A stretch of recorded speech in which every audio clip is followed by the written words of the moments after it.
Welcome back. We get another WoW TCG deck tech today from Bradford. Am I your boy or am I Bradford? Let's get to it. This is Caligo Storm combo. There's a good chance you've never heard of this deck, and let me tell you, this one is sweet. There's not a lot of combo decks on WoW TCG, and this one's really not super good, so keep that in mind. But you know what it is? It's sweet and it's fun. Here's Kalecgos. It's a 21 cost dragon. You pay 3 less to play Kalecgos for every ability you played this turn. Let's do some quick maths. That's 7 abilities in one turn, and then he's free. So what's the payoff? When he's in play, every time you play an ability from now on, you copy it. Unless it's an ongoing ability, but we don't have any of those. So yeah, you copy all your abilities for the rest of the game. Hooray. That's great. He also has a little bit of extra health and one permanent attack, so hooray. Well, let's get to the combo itself. So how do we play 7 abilities in one turn for free? Let's aim for around turn 3 or 4, so we have about 3 or 4 mana. Here's the enablers of the deck. So, Avatar of the Wild. Really, we're just paying 0 for this card. We're just going to pay 0 and put it in our graveyard. So that's 1 counter. Or, well, not a counter, but 1 ability. We're aiming for 7. Arcane Spikes is another one. You can use this to remove creatures, but also it costs 0. Or you can make it cost 0. You do have to have an ally in play, and we have a mount. So in case you're facing a solo deck, we have a couple ways to put allies into play to have a target for this. But again, this is another 0 cost enabler. Sudden Shot. You pay 1 less to play this for each other ability you've played this turn. So if this is the 4th ability you've played, it is free. It's just 0 mana, deal 3. So it's another enabler. The Aim of Eagles. This costs 2. Deal 1 damage to target hero or ally, and then ready one of your resources for each damage dealt this way. So this is pay 2, deal 1, untap 1. So it's like a net loss of 1 mana, but you get a spell in. And this seems like, why is this in the deck? Because of this card, Great Elekk. Not only do we pay 1 less to complete quests, which is very relevant, these are mounts, so if you're not familiar with, these are allies that you play that cannot be attacked. They also themselves cannot attack. This thing has, whenever you place a resource face up, this turn, if your hero would deal damage, it deals that much plus 2 instead. So that's plus 2 to all of our non-combat damage. So this spell becomes pay 2, deal 3, untap 3. So this becomes a plus 1 net cost on mana. It also deals 3, like it's more damage, or you can actually kill creatures with it. You can also kill creatures and still untap, so nice little ability. So these are the main spells we're going to be playing in order to enable basically cheating on mana. Up here's our draw and selection, and you're almost always going to end up playing at least 1 or 2 of these in order to get your combo to go off. Again, we're looking at 7, so a realistic hand might be one of these, one of these, that's 3, and maybe even one of these. So that's 4. That's 4, but we need 7. So, alright, let's take a look at the draw and selection cards. Planned Assault, pay 1, it's an instant ability. You can play target ability card from your graveyard this turn if able. If an ability card would enter your graveyard this turn, remove it from the game instead. So the top half of that is you can basically give any card, any ability in your graveyard flashback. So you still have to pay for the card that you're casting. It's not free, but you have the ability to cast it again. The second part's pretty relevant, though. It's annoying. You have to remember, it's called Planned Assault, so you kind of have to plan your turn out because the rest of your abilities are going to get removed from the game. So you want to use this towards the end of the turn, not towards the beginning. What we can do, if we're just giving cards flashback, we can usually use it on like this card since it's just free and does 3 damage. I mean, you can use it on these if you have to, but they have no effect because you're just paying 0. This card is a net positive on mana, so this is the ideal one to flashback if you have mana for it, because you have to be able to cast Planned Assault, which for 1, and then still pay the 2 for this, so you really have to plan your turn pretty carefully around it, but it can be great if you can. And this is often one of the cards that you're going to need in order to combo off, because it counts as an ability and then lets you play another ability that's free. So our earlier count put us at about 4. This would put us up to 5, and then it lets us play a copy, which puts us up to 6. So it's a 2 for 1 as far as getting to our 7 spells that we need. Eagle Sight, instant. Look at the top 2 cards of your deck. Put 1 into your hand, 1 on the bottom. Pretty simple. It's like scry 2, draw 1. Not exactly, but it kind of works out that way. You just need some card selection. Sometimes you'll cast this during the turn that you combo off because it's cheap, but other than that, you can just kind of use this to mold and sculpt your hand so you can go off. Arcane Shot, pay 2, deal 1, and draw a card. Seems like, why is this in the deck? It really doesn't do that much, and it's expensive to try and combo with.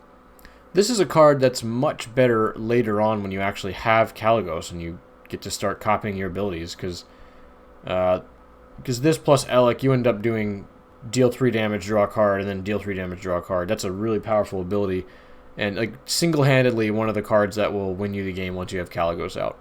But in the meantime, you can ping down little attackers so you can slow the pressure down and just draw and sculpt your hand. You'll occasionally use this in the combo turn, but it's really just not meant for that, so it's more of an emergency card if you have to. Let's go down to interaction and good stuff. Mikael the Blunt, if you don't know him, you will soon. And look at all those fat blunts in the background. Wow, Mikael, you need to slow it down. This guy's a 2-drop 2/2. When an opposing hero or ally readies, he deals 2 range damage to it. So anytime one of your opponent's creatures or hero untaps, he just deals 2 damage to it. He's going to kill off most horde aggro decks if they just swing in with a bunch of 1 drops with 2 health, 1 health, whatever they have. He'll really end up just buying you time. And occasionally, if you're not going to be able to trade off his untaps, you can just use him to trade into them. Just do what you need to. You got to survive. We have Concussive Barrage. This is a weird one. It's your hero deals 2 damage to target hero or ally. The damage is doubled for each other card named Concussive Barrage in your graveyard. So, pretty simple math. The damage is doubled, so it goes, the first one deals 2, second one deals 4, then 8, and then 16. I've never seen someone have 3 of these in your graveyard and cast this one. What's important, though, is that you don't have to cast any of them for this to trigger. You just have to have them in your graveyard. So as long as you can figure out a way... Yeah, I mean, this deck doesn't really have any ways to just dump cards, so it's really not the deal. You're really going to have to cast them in this deck. But this is... I call it... It's in the interaction good stuff, because you're barely going to burn your opponent unless they truly have no creatures. Usually it's just creature removal that occasionally is like, oh, check it out. I did 8 to you. But it can also be like, check it out. I have a dragon, and I'm going to cast this spell and deal 8 to you, but I get to cast it again and deal another 8. So, ping you for 16 for 1 mana. Your turn. So, it's just there. It's removal. It's removal that gets better against other big creatures, or you can just burn your opponent's face. This is the most flexible slot in the deck, for sure. You can change this to really anything you want. Same with this guy, but they work really well together. And being able to shut down your opponent's early aggressive plays, which is really the trouble from this deck. Early aggro. Or interrupt-based combo, but I mean, you're not really playing this deck to take down a really slow, thoughtful interrupt mage. You kind of just want to jam your spells, play a fun combo, and just enjoy a deck. Here's the resources for the deck. We have 1 Torch of Retribution. That was for graveyard synergy. You can replace this with Scourge or Lordaeron, or with really anything. Some flex slots here. The rest of these quests I really wouldn't change. 4 Question of Gluttonies. This is usually going to cost 1 or 0. So try to get these out early and do complete them as fast as you can because you want to keep your hand stocked up so the other ones get better. 4 Zapped Giants. Look at the top 3. Get an ability. Do this when you can. Help sculpt your hand for the combo. It's great. 4 Forces of Jaedenar. This is the kind of thing, if you don't have that many plays early on, you want to look for like a Concussive Barrage your creature and Forces of Jaedenar. You want to be doing 2 or 3 things a turn to sculpt for the perfect hand, and all these help you sculpt for the perfect hand. This last one is sweet if you've never seen this quest. Corki's Ransom. First off, it's like a Draenei guy, an Eridar, and he's stuck in a cage. That's a plus on its own, because you might be a Horde player. Second off, this card is a pay 2, draw a card, but put it back in your hand. So this card stifles you building resources, so don't complete this early on in the game if you're still trying to play your resources. However, not only is this a draw engine you can keep doing every turn, because it goes back into your hand. It also lets us trigger Great Elekk over and over again, because this is a face-up resource, and it just goes back into our hand, so it's a reliable way to keep triggering the Elekk. And you kind of need to plan your turns with Corki's Ransom, because you will, like I said, you'll stifle your mana, but you also need to consider, like, if you have no resources in your hand, and you need to be able to play a resource you need to be able to play a face-up resources to trigger the Elekk, but what if you have to draw, like, what if you have to complete the quest, and then pick it up and put it in your hand? Well, now you have 2 less mana for that turn that you may not really be able to combo with. So that can ruin your turn. You have to think your mana or your resources very specifically in this deck, because it's a thinking man's deck. You know, you gotta think about it a little bit. All right, let's talk about the core of the deck here. We talked about Great Elekk a little bit and how it interacts with Corki's Ransom and Aim of Eagles. How this is the best card if you have the ability to trigger the Great Elekk, because it's a net positive on mana, so it's both a ritual and it does damage. And if you're able to plan to copy it back, you should have so much mana that turn that you can even do quests or just start hard casting other abilities. Like, you can actually cast Avatar for more than 0. Big day, big day. So once you are Kalecgos, you know, congrats, you've comboed off, you did the thing.